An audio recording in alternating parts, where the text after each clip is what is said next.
मैं अपना नानी घर गर्मी की छुट्टी में गया हुआ था अपनी मम्मी और अपने भाई बहन के साथ में। हम लोग तो बहुत खुश थे लेकिन मम्मी बिल्कुल खुश नहीं थी। कोई मायके जाए और खुश नहीं रहे कैसे हो सकता है। लेकिन जब हम लोग नानी घर पहुंचते हैं तो मेरे नानी घर में काफ़ी ज़्यादा सन्नाटा और मातम छाया हुआ था, क्योंकि 2 माह पहले ही मेरी मौसी इस दुनिया को छोड़ गई थी। किसी बीमारी के कारण उनका मृत्यु हो चुका था।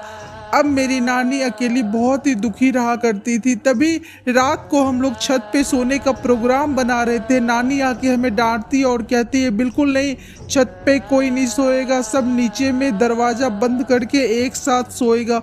मुझे समझ नहीं आ रहा था कि इतना सारा रूम है लेकिन सबको एक साथ ही दरवाज़ा बंद करके क्यों सोना है। हम सब भाई बहन एक दूसरे का मुंह देख रहे थे। तभी नानी और मम्मी आपस में खुसर फुसर कुछ बातें कर रही थी और हम लोग लगभग 10 बजे रात तक सो जाते हैं। जब सो जाते हैं तो अचानक से मेरी बहन की आवाज़ आती है। वो गेट की तरफ से चिल्लाती है, मम्मी मम्मी मुझे जाना है, दरवाज़ा खोलो।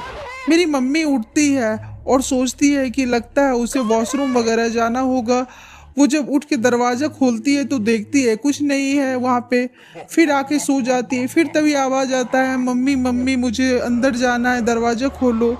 तभी मेरी मम्मी को याद आता है कि अरे ये तो मेरे पास ही सोई है। तभी मेरी मम्मी को कुछ अजीबो सा डर लगा और नानी के पास जाती है और नानी कहती है बिल्कुल यही वही है, बिल्कुल शांत रहना, दरवाज़ा नहीं खोलना वरना बहुत बुरा हो जाएगा। लेकिन मम्मी तो दरवाज़ा खोल चुकी थी और इतने में मेरी बहन अचानक से बहुत ज़ोर ज़ोर से चिल्लाने लगती है।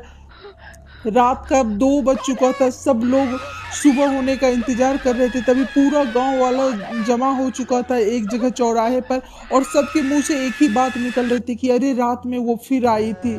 सबका दरवाज़ा खटखटा रही थी, पता नहीं कोई दरवाज़ा खोला क्या। तभी पता चला कि हाँ, उसी के घर में उसकी बहन ने दरवाज़ा खोल दिया और उसकी बेटी बीमार है और मेरी बहन को बहुत ही स्पीड में हॉस्पिटल लेके जाने लगा। तभी वो अजीब टाइप का आवाज को निकाले जा रही थी। वो खुद में क्या बदबदा रही थी और अजीब अजीब आंखें उसकी पूरी तरह से लाल हो चुकी थी।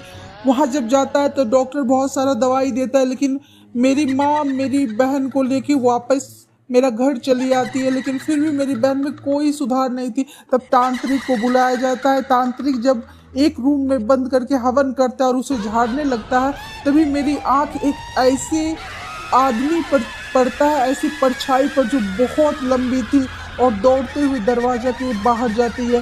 तभी मैं मम्मी को बताता हूँ कि मम्मी मैंने ऐसा देखा, कोई परछाई लंबा सा दरवाजे के बाहर जा रहा था। मम्मी मुझे इशारा देती है और कहती है बिल्कुल चुप रहो। और उस दिन के बाद से मेरी बहन अभी बिल्कुल ठीक है। वीडियो कैसी लगी? वीडियो अच्छी लगी तो वीडियो को लाइक कर दीजिएगा। चैनल पे नए हैं तो चैनल को सब्सक्राइब कर दीजिए।